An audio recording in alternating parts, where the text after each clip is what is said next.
we are live on YouTube, the Nonprofit Exchange for June 25th, 2019. Yeah, we're just broadcasting it there. We'll run it back on Facebook later. Here we are. That way I don't have to. June 25th, 2019. Yeah, we're just broadcasting it there. We'll run it back on Facebook later. Here we go. Howdy, folks. This is the Nonprofit Exchange. We're about ready to go live with, do you say Rocio? Rocio. We're Southern. We can't do the R. Okay. No rolling R's. Well, as a matter of fact, the Southern R's and the Southern U's are just like not very. In teaching choirs how to sing, we put a D instead of an R sometimes to give the articulation, because we do R, which makes for a funny sound. Yeah, it sounds like a very fun sound. Now, Rocio, we ask our guests to give a short introduction of themselves, basically talk about your skill set and why you're doing what you do. You know, what makes you unique. And then we'll ask you some of the questions that you gave us, but we're likely to do some more questions. And watch out, Russell has the real hard questions. So I guess clean start for the podcast. Here we go. Hey, it's Hugh Ballou and Russell Dennis. Welcome to the Nonprofit Exchange. Russell, our guest today is somebody that you connected us with. How are you doing today, Russ? I'm fine, and it's beautiful out here in Denver, Colorado, where my guest is, and she's just a remarkable woman who is just a master around leadership. And she has a very interesting journey that everybody should know about. And her book really describes her in general. She's got a book called Unstoppable, and that describes Rocio Perez, who's going to tell us a little bit about who she is. Welcome. It's always good to see you. Russell, always a wonderful pleasure. Hugh, thank you for the invitation to be on your show today. I'm very, very excited. And I'll tell you a little bit about who I am, and then we'll go back to what made me who I am. And I am an international leadership expert and work with individuals from Denver all the way to Singapore and Korea. One of the things that I love doing is helping people create an extraordinary vision in their life. I love helping them get unstuck. All of us get stuck in one way or another in our careers. And my goal is always to allow people to see how amazing they are so that they can have an extraordinary life. That's been one of the most exciting things that I've done. I've been working with people from the age of 17 years of age. It's been a long time. It's been an extraordinary journey over 24 years of watching people, seeing what they took. By the time I was 19, I was guiding 160 to 200 people at a time and taking them from where they were at in their goals and their dreams to be educated in their careers to where they're at today. And I've seen remarkable things all over the world. And that's been very, very fulfilling to watch people open up new businesses, thriving businesses, lead their team members into extraordinary amounts of success. Yet it did not start there. And that's where my journey to Unstoppable comes through. And I started off as growing up in extreme circumstances as a child. And by the time I was 12, given those circumstances, I was looking at different things in life, and I left home. I ran away from home at the age of 12. I'm sure there's a lot of people that wonder, I hear that all the time. They're like, how did you do that? And I had a vision, I had a dream ever since I was a little girl. I was years old. I wanted to inspire people, and I would run around with my Uncle Sergio and say, Uncle Sergio, someday I'm going to grow up and I'm going to become a teacher so that I can inspire people. Whether I was born with that or I picked it up somewhere, I don't know. What I do know is that drew me closer and closer to it. As I said, by the time I was 14, I was run away again, pregnant at 14, mama by 15. And at that age, I was also knocking on the university doors to let me in so that I can fulfill that dream. And with my 6th grade education showing up there, they're wondering, who are you? What are you doing here?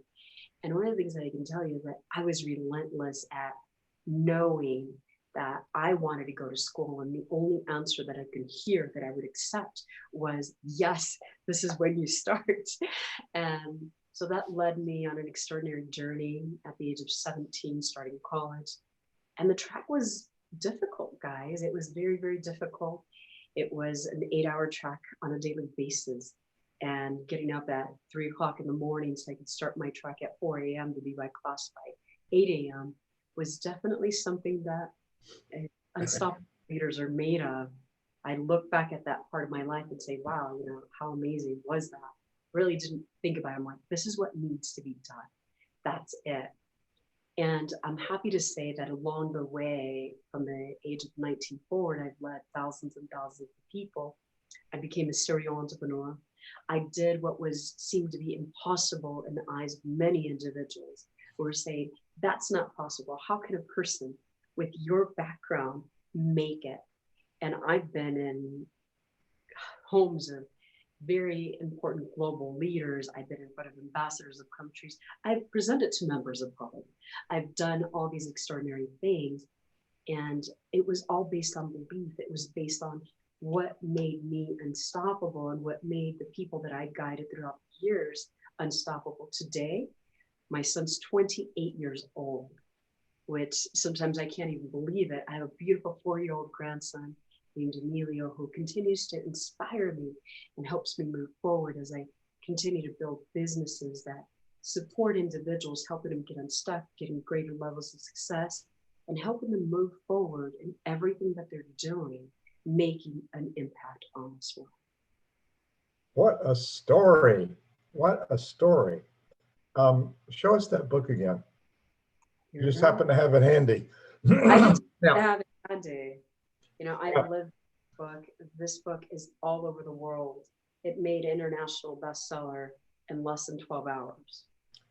whoa. From the moment that the book was launched. And one of the things that I can tell you, Hugh, it's been an answer to what a lot of people were asking me, Rocio, what can I do to help myself as I was getting off stages, and whether it was PhDs or MDs or 1, 2, 3s or ABCs, whatever it was, whoever was getting off the stage wanted to get an answer. And besides coaching one-on-one or group coaching, here's another opportunity. This book has brought a lot of hope, a lot of transformation to people. And it's been very exciting to hear people who've had up to 33 businesses and say, because of this book and what I got out of it, I am doing business differently moving forward. And that's been very touching, very humbling, and very inspirational. So tell us how you came up with that title, Unstoppable. Unstoppable it's what I've always done. That's my middle name. Unstoppable by nature, unstoppable by desire, unstoppable.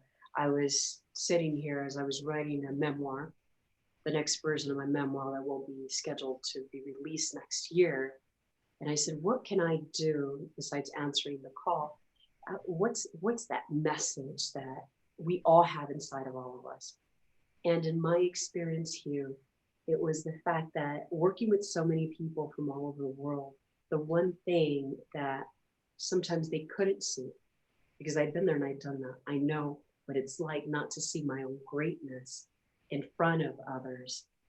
And sometimes they couldn't see it. They couldn't see their unstoppable nature. They couldn't see all the amazing things that they've done and how they can borrow from the past and how we were all meant to be unstoppable.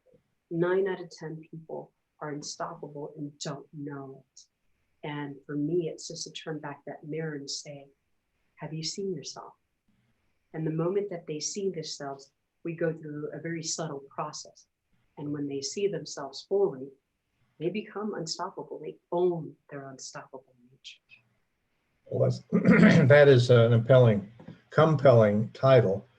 So the rest of the title, and I found that on Facebook. So what's the rest of the title?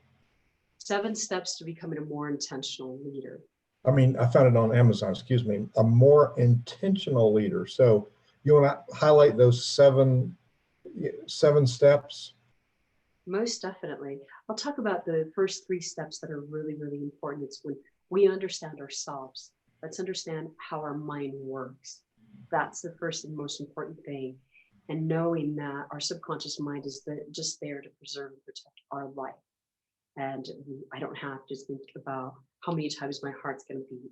There's an intelligence inside of all of us.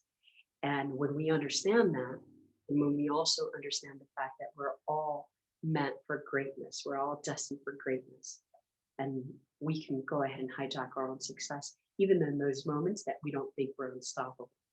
So, from the steps that are very important after knowing that is, what is it that I must be aware of? Fostering that awareness, and fostering that awareness and that capacity to change, that we all have, that we can all transform, no matter where we start from.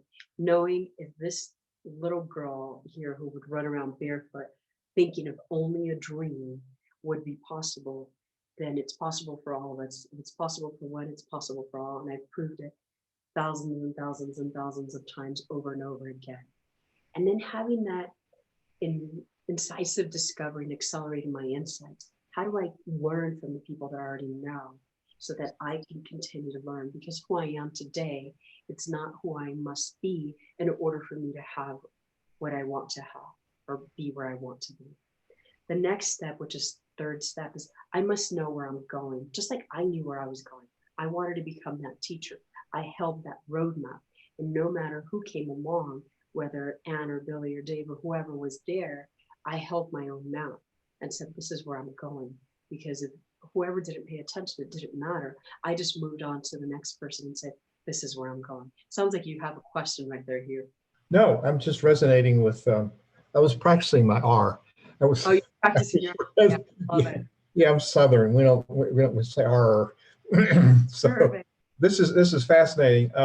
So go ahead. I'm gonna have Russell jump in on the next question. But these are really important steps. So, and what I was also thinking, and Russell elaborate on it, there's a lot of resonance with what we teach at Center Vision. Beautiful. So in that too is speeding up my personal evolution, and that they all go hand in hand. How do I accelerate? How do I speed? How do I become more aware of what's going on? And today, even more importantly than any other time in history, three things to me are super important. One is my auto leadership. How am I going to be leading myself? I hold the map. I take it wherever I go, because who's the most important person in our lives? We are, right? Individually, we know where we're going. We're the ones that are going to make that commitment and move forward. Two is being that intentional leader. How do I get there, right? And it's about going through it over and over again. Necessarily that I have to be intentional about everything that I do. It is, I have a level 10 goal. I can't give it 9.999 because that doesn't bring me through the finish line. What's going to bring me to the finish line? And understanding that sometimes that intention is being in positive places. And we can go off to many different conversations. Let me leave you with a picture here that was painted very vividly in my mind, was that you can get through the finish line of a marathon running with 100 people than with 3 people on your back, right? When you think about that intentionality, am I in a place that's supportive? And if I'm not, how do I create that for myself? Nothing happens to us, it only happens through us. Where do I go? How do I do this? And how does that happen for me? And then the third step is being that aware leader. What am I aware of? What's happening in my life? How am I creating my own reality? What is it that I'm creating over and over again? See, we can think about a thought. The only thing that distinguishes us from a horse or a puppy or whatever that may be is the fact that we have the ability to be able to think very vividly, and think and create that.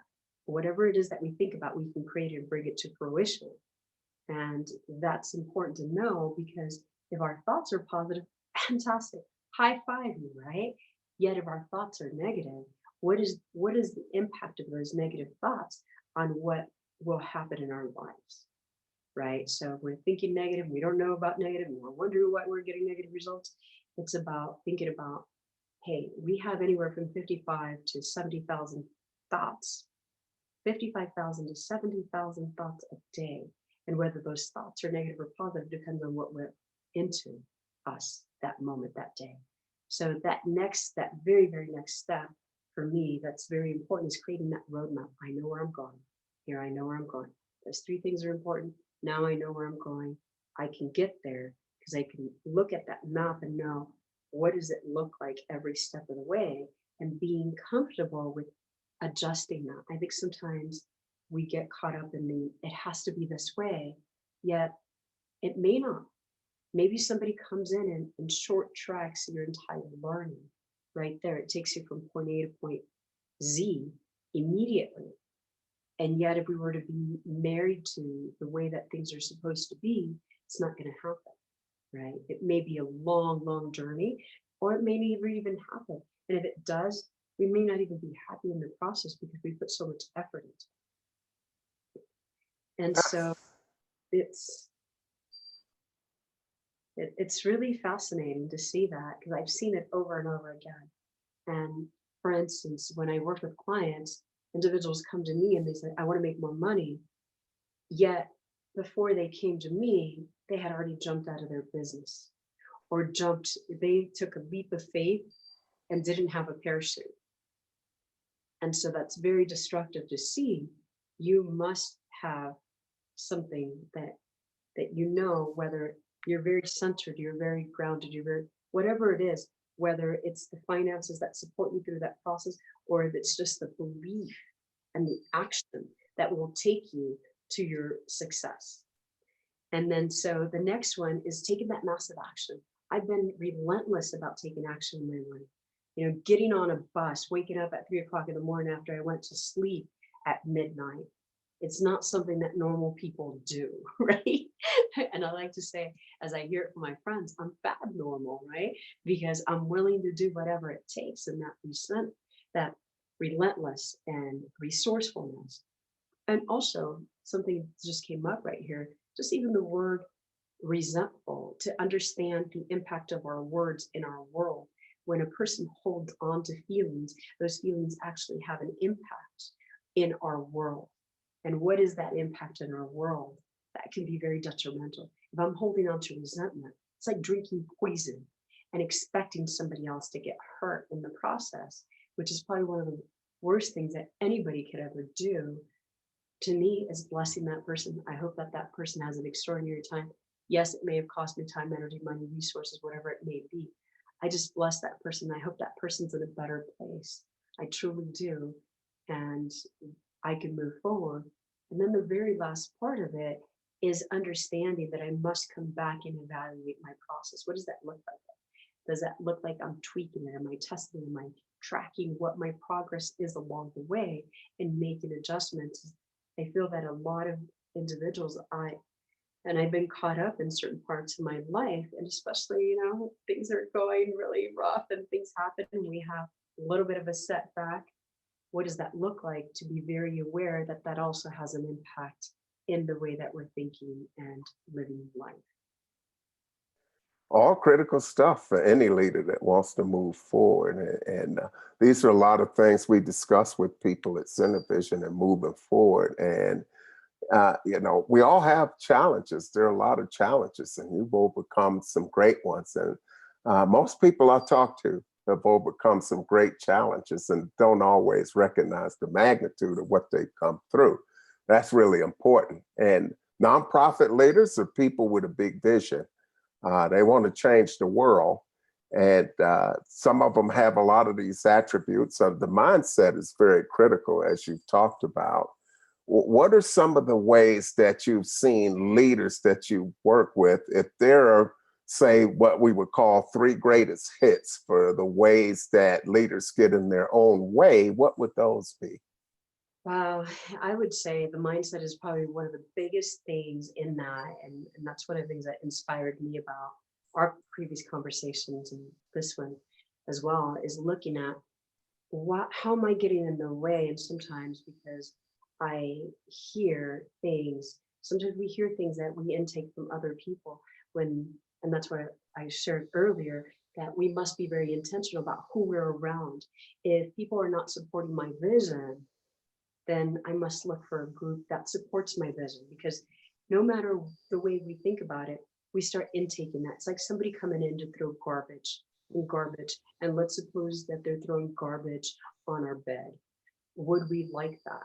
And they throw it little by little by little, and then sure enough, in time, that bed's going to be absolutely filthy, and we're not even going to know where to start. So, number one, find a place that supports you and your vision. The other thing is believe that the fact that there's good people in this world that are willing to help. You know, here you are, Russell and Hugh.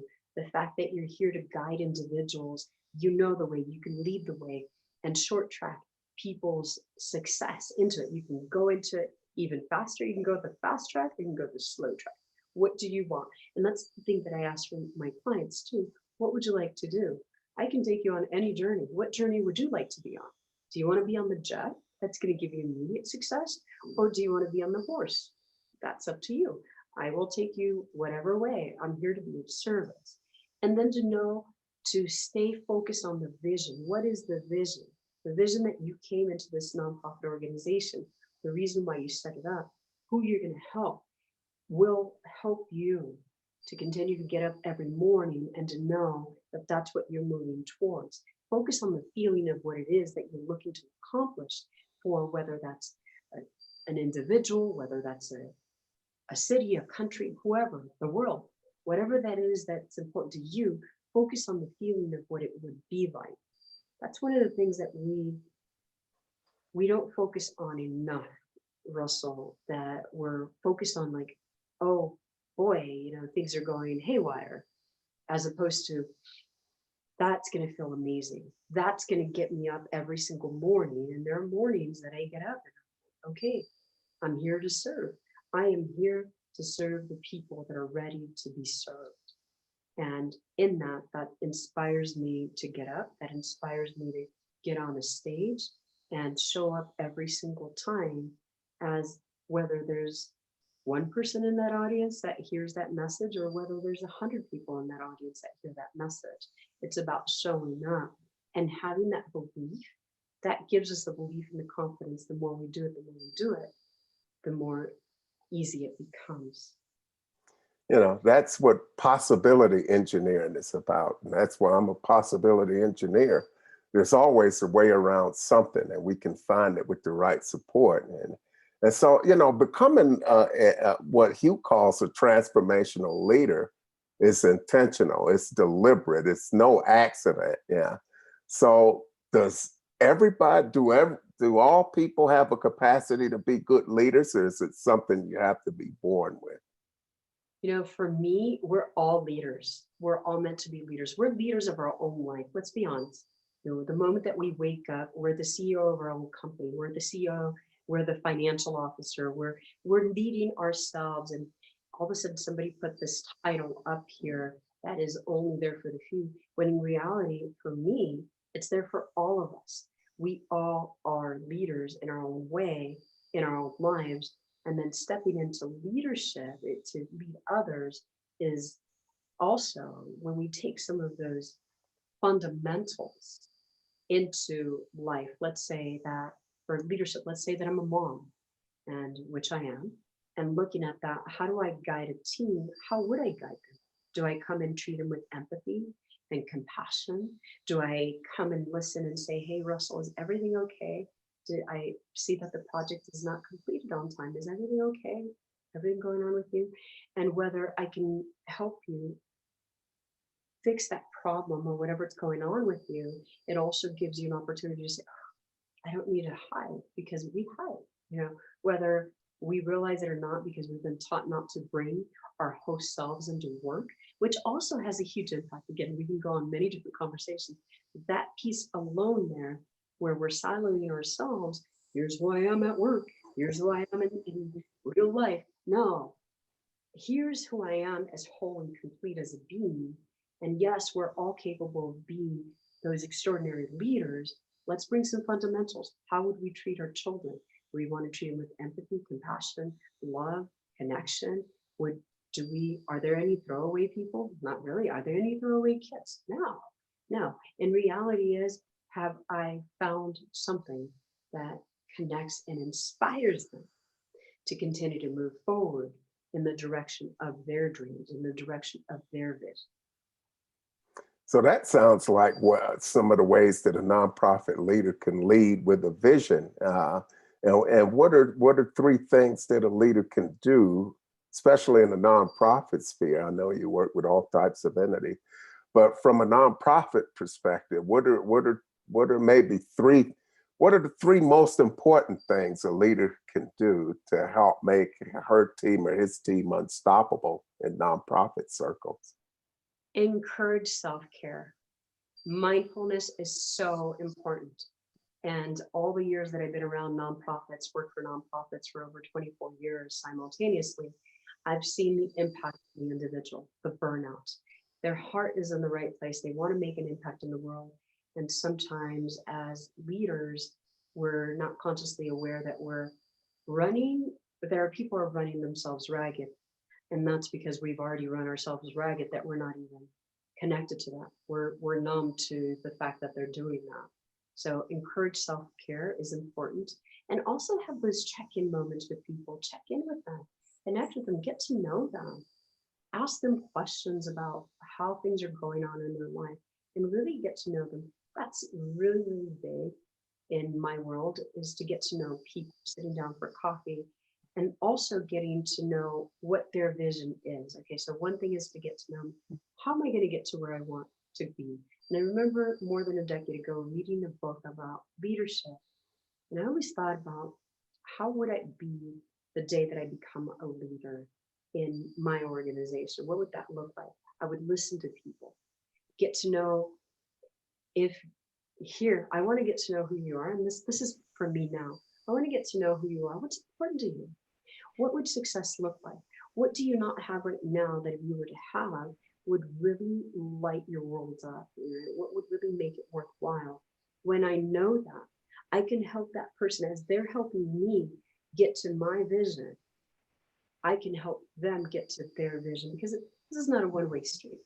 Not just because somebody's getting paid does that mean that they are disregarded. The fact is, you know what? They're giving you the most precious thing that they have, which is time. You can get nothing from anywhere. You can get anything from anywhere. The time that that person's giving you cannot be replaced by anybody. You know, if we have certain bucket of hours, we don't know when our time is called. And that's why that makes it so special. So get to know people and form those relationships. Take time to form relationships, not just inside your organization, outside of your organization. A lot of people walk around saying, oh no, marketing's like only one person's responsibility, when marketing is a way of communication for all of us. So Russell, we got to the halfway point here, and we titled our interview "The 5 Top Secrets of Unstoppable Leaders." Now, you shared your 7 steps to becoming an intentional leader, but I'm curious. Are you curious? Let's see what those 5 top secrets are. Wow. Okay. Beautiful. Well, number one is getting to know myself. Every intentional leader gets to know who they are. They get to know what limits them. They get to know what drives them. They get to know what excites them. They get to know what blocks them. That is so important. First and foremost, get to know yourself, because as you get to know yourself, then you can get to know others and come from a place of empathy and compassion. And in some cases, ruthless compassion. And that's really, really important. So get to know yourself. That way you can get to know others. The other thing is hijack your mind, okay? So you can hijack your mind. Intentional leaders, successful leaders, hijack their learning, right? They take their learning into their own hands. They're constantly learning from people. It's not just one. That's number 2. Number 2, continuous learning. So hijacking your mind and learning from anybody that you can learn. There's not just one way of doing things, right? And that's learning more about you. How does that work for you? The next step for me is showing up from intention with everything that I do. So if you look at those 3 things of leadership that are very close to me, so we already talked about that, auto leadership, the intentionality. How am I intentional? If I know that I'm working with Russell, and I know that Russell wants to send these kids to college, and specifically Princeton and Yale, how can I help him every day to show up with intention in everything that I do for him, right? It's not just me, it's him. And then to show up from a place of authenticity, show up with those values that are so important: authenticity, connection, vulnerability. What a concept. When people know me as an individual, let me share one thing on that here. I used to speak from the stage, and you can give me any topic that I was familiar with, and I did an extraordinary job, and people connected. Let me tell you, when I started to share about me and who I was, what my journey and where I had been through, then people would follow. Mhm. And that was so different because it took something from me to be so vulnerable. And I thought that that vulnerability was actually something that wasn't supposed to be shown. So when in reality, the moment that you show up from a place of authenticity, vulnerability, connection, story, people, there's a relatedness within others that you can connect with. And then showing up with energy, like extraordinary energy. Nobody talks about energy. We see leaders from the stage talking and expressing, yet their expressions don't match what they want us to see from the audience. And that's so key. So it's very different. I can come in and tell my son, I really love you. Or I can lean in, son, I really love you. Same intonation. My body speaks louder than words, right? And when we can show up from that, you know what? It is fantastic to get to know you. It is fantastic to get to be here with you. That's a different story, right? When we can look at somebody in the eye from eye to eye and ground that person because they've lived whatever's going on in that day. That's what leaders really do. They focus on that individual and they pay attention to what that person's going through because they are the most important person in front of them in that moment, just like you are. And each person that I stand before is the most important person in that moment because we all are. Well, that's critical. You know, all those are great attributes for people to have to become unstoppable. And I had actually thought of an acronym for hijack. I remember writing a piece quite some time ago. I'll have to go out and find that. But so those are characteristics of extraordinary leaders too. You know, so when you go into your typical workplace and it doesn't seem to matter, I guess, which type. And there's some challenges that you have in nonprofit workplaces that you might not have in others. But what's missing in the workplace when it comes to leadership? You know, what are some of the things that are missing and how is that impacting the effectiveness of both nonprofit and profit making entities? Um, the most important thing that I think is missing is our humanity.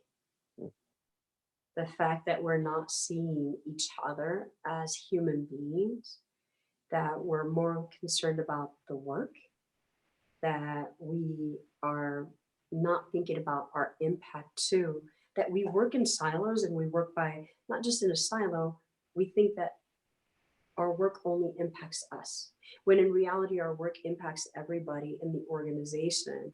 When I start thinking from a place of how does this impact this other individual? Let's take the engineering world right now. I'm quite familiar with many different worlds, engineering in particular. Engineers, I have the extraordinary ability to be able to make them dance. Like presidents of associations don't even know what happened the moment that I walk in a room. Why are these people, they walk in, they're like, why are these people connected? Why are they dancing? Why are they engaged? Well, allow me to share, right? It is that humanity connecting from the heart, connected with individuals, and also understanding their world. What's going on in the world? When we talk about how sometimes we're hoarding, sometimes we hoard information. And in that hoarding of information, we're withholding. So we're withholding from, now we're withholding not just from our project, we're withholding from everybody. So how we do anything is how we do everything, and everything that we do has an impact on what we do and how we show up in the world. So those are the main things, like people, passive aggressive emotions. You know, when we talk about passive aggressive, when we know that 66% of individuals don't like their jobs, people have been chasing money. They went into careers because they thought they were going to make money, not because that's what they felt made them happy. I went into this career, I've chased money. I know what that looks like. I know what that feels like. And that's a very lonely world. And I've also come in from a place of, I wanted to inspire, right? And inspiring people. The more I drifted away from that, the more miserable I was. And the more I walked into it, it was like, wow, I'm happy. How can this be? Do I get paid for this? And I love that fact, right? Because that's where the happiness comes from. When we know that 60 or 28% of individuals are passive aggressive, what does that look like? And what are the implications of that passive aggressive? And how, when we talk about that apple spoiling the bunch, that will spoil the bunch. When we know that 80%, more than 89% of individuals who volunteer, and this is what's missing, right? We're not doing something that is outside of ourselves, contributing to others. When we know that that happens as a leader, then I can support my people and not. And there's so many other things. Those are the most important things. And one other thing that I feel is very, very important is the emotions in the workplace. They're real. They're going to make or break your business, whether we understand it or not. And that's people running around passive aggressive. I see this all the time, whether it's CEOs. I've spoken inside of prisons. I have worked with CEOs of companies and all the way in between. And the thing that I see the most common is it's our feelings that are impacting us. Sometimes we feel anger, resentment, blame, shame. We don't feel good enough. We don't feel worthy enough to be where we're at. Whatever that may be, those emotions actually have an impact. If we're running around withholding in our world, it's not going to work. Well, there's a lot of stuff packed into that narrative you just gave us. There it is. You're sort of expanding on something you said early on, that how you had influence on others and that leaders are really influencers. And you just kind of mentioned that early, and then you whizzed by a really strong soundbite here about how we do anything is how we do everything. And that's so true. You just kind of work that through your narrative there. A whole lot of good stuff there, Russell. And what I'm liking is there's a whole lot of resonance. There's a whole lot of resonance in what we teach. And some of the key points of resonance is you're talking. We teach that leadership is founded in relationship, and you're talking about the aspects of that. And communication is likewise. When people are, we call the passive aggressive, we call it triangling. And so people are taking an odd position in a triangle against another person with you. And so you've got this power position in a triangle. And what's lacking is relationship. And so you pull those people together and you expose that toxic, passive, aggressive stuff. And there's no way to deal with it without pulling a triangle together and exposing it to light. Because, fungus dies in the light. And we just got to get it out. Some of those are the really unhealthy systems. So Russell, she's given us a lot. We got time for a couple more questions, then we'll have a sponsor moment. But it's a whole lot of content packed into this. And people listening, you find this at thenonprofitexchange.org. And we have 4 years worth of these great interviews there cataloged in sequence by date. But each one of them has the transcription of what we're talking about. And we'll put in your website. I think it's already on our page. And we'll put it into the podcast as well. So we'll also put a link to where they can find your book on Amazon. And when you get the new one, you'll have to let us know. So I bet Russell's got another one of those really great questions up his sleeve. Well, one of the things that we haven't covered, Rocio does work with a nonprofit called Global Minded. And that's all about diversity and inclusion. And we're almost due for a panel on that.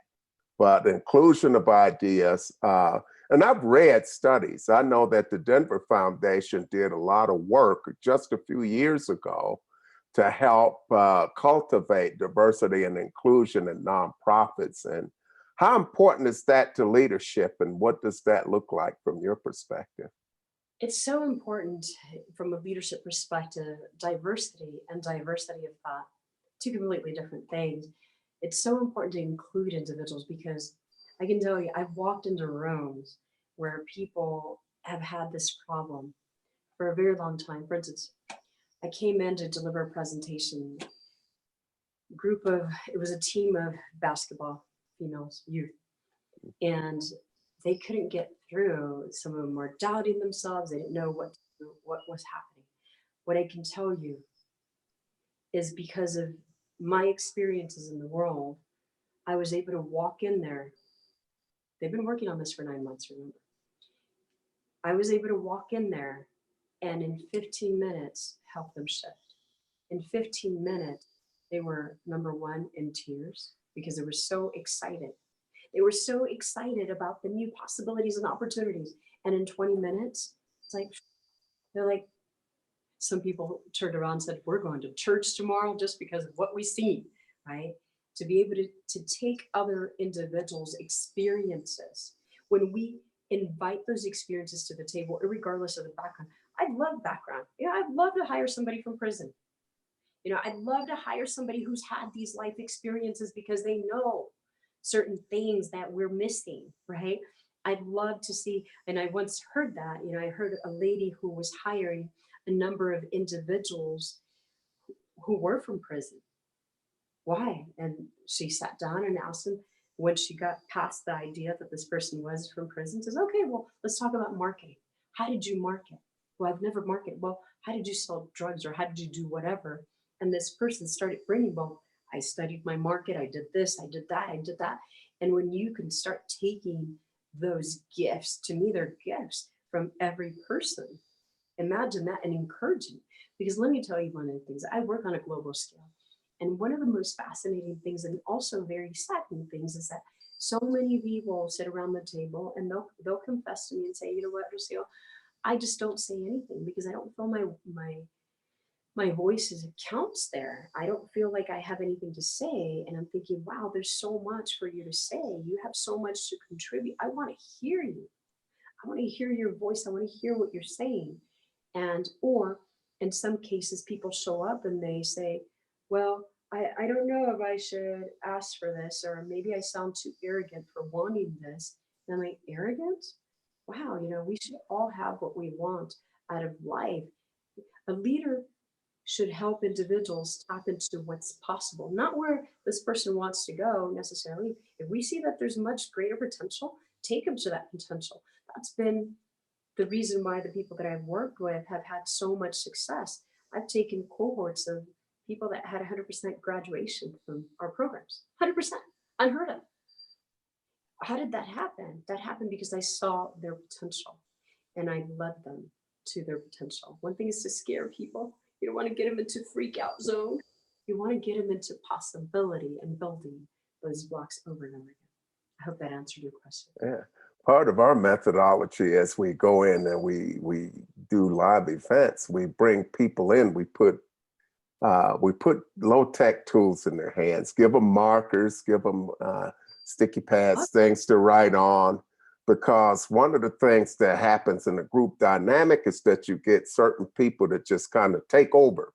The extroverts take over, and your people are your best asset, and you're leaving brain power on the table when you've got 2 or 3 voices out of a group of 20 that are dominating the discussion. So it's leveraging that with people being your most important asset and taking time to develop them, give them ways to develop. And that's something a lot of nonprofits don't do. They don't feel like they had the resources. But you hit on the point earlier when you talked about taking time to sit and talk with people. That costs you nothing but a few minutes, and you take time, you have some coffee and get to know people. That's a real powerful thing to really get that buy-in and to make sure that every voice at the table is heard, and to bring in other people, bring in new ideas. The idea of being very teachable, being flexible, and there's so many things. In today's workplace, we've got people from 18 to 80 everywhere. And so it's a different type of future that we're looking at as far as the workforce goes and the way that people approach things. So how do we prepare for a workplace of the future from the perspective of being a leader, and so that we can grow and develop them? I love the question. I love the question. As a matter of fact, I presented on a national level about this specifically. And in preparation for our future for the gig economy, which we're in, and looking at how do we transform the world, for me, is to really encourage that connection, individual to individual. Encourage individual stories, encourage the authenticity, the vulnerability, and understand the distinctions between being vulnerable and feeling vulnerable are two different things. Understand those distinctions. Being vulnerable is that I get to share myself with you, what's important, what's near and dear to my heart, versus I feel vulnerable, I feel attacked by somebody, right? That throws me into survival mode. We can go into other conversations right there. So, number one, encourage that, encourage people to connect with each other and truly listen. I heard you talking about listening to individuals. That's so important.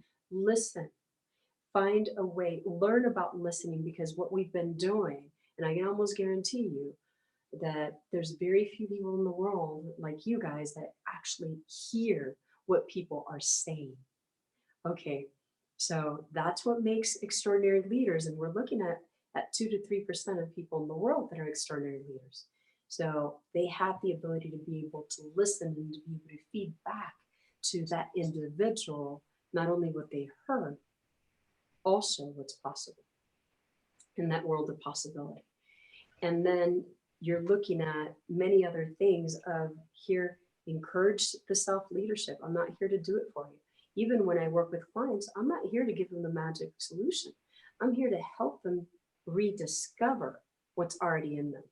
I'm not here to teach them anything, right? Which is very fascinating from what other individuals may be doing. It's perfect. It works out for them and their client. For us, what works, what makes it sustainable is that individuals work with us for 1 year. That's the max. That's it. I have shared every tool and resource and help you reflect through a process of reflection. Helping people reflect helps people and really figure out how best to coach each individual, understanding their personalities. And we can go into many different conversations. Those are the key things that are important for me. Awesome. Awesome. And when you're talking about listening, when I teach leadership, I come from the perspective of a musical conductor, and listening is essential for us. And it's not a very fine-tuned skill for most leaders that I meet. And listening happens with your ears and your eyes, because there's lots of subtle things that people communicate in various different ways. And you just watch a conductor, there's lots of ways we communicate, we never say a word. So there's the listening that makes us aware of what's going on around us. So this has been a whole lot of really good stuff packed into a short interview. Our sponsor again is our friends at WordSprint, and I was visiting with them, Russ, and we're starting a campaign with the Lynchburg Symphony, like the campaign we have with Centervision. And Bill and his team are a mail house, but they've got decades of research on why donors stay donors and why they raise their donations and how they open up the door to introduce to other donors. It's called top of mind marketing. And it's really that communication about what we've done with the money you gave us. We've been really good stewards, and we've taken your money, put it with the other money. We've done amazing things. So we communicate with our people. And in our case, we send our magazine, and we always send it to some new people. And Rocio put her address in to the registration. You'll be getting the magazine. As a matter of fact, you'll be getting a follow-up email from our acquisitions editor asking you to contribute, because we're talking about how to start up a nonprofit in the next issue. And it's really big having the right leadership skills. So Bill Gilmer and his team at wordsprint.com can help you stay in connection with your tribe, whether you're running a nonprofit or a church or a civic group or a business. It's really important to put something in people's hand. It's the rhythm, it's the message, it's the person. And it's 30-30-30, and it's got to look good. That's only 10%. So you got to reach people and stay in touch with them and continue to build that relationship. And you can find the magazine on our online community. And Rocio is a member of our community. We'll be talking to each other. We'll be helping each other. We'll be observing and thinking about things that others know that we don't know, fill in the gaps. And you can find it if you go to where you see this interview, the nonprofitexchange.org, the word the, nonprofitexchange.org. And it'll take you on the page where you see upcoming and the last episode. And then you can see a blue button at the top. And it says, join. And if you join, you get Hugh's 5 Pillars of Success program. It's $100. Just, you don't have to pay for that. It comes free with joining. So join us, and we're better together. As we say in the South, none of us is as smart as all of us.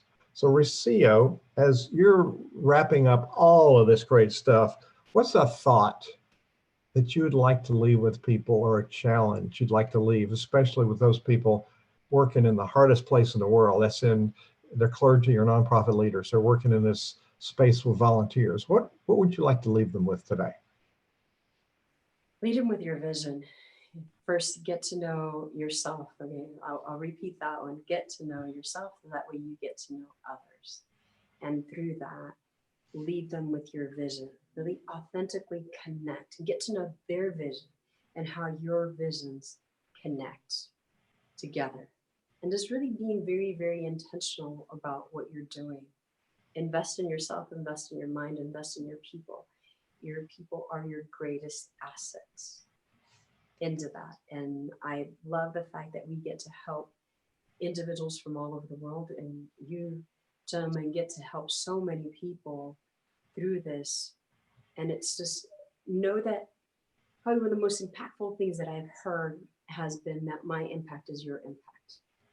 And when we can see that in another, when we can help them achieve that goal that we're working on together, we know that our impact is even greater.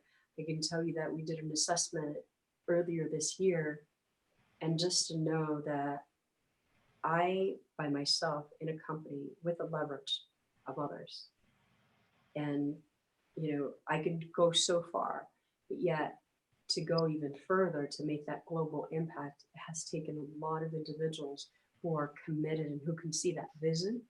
And because of that, we were able to reach then 1.5 million in months. That would have taken years to achieve. And yet that achievement was because it was all of us. So I make the invitation, for those of you who want to come in and join and connect with, we've got Unstoppable, www.7stepstounstoppable.com.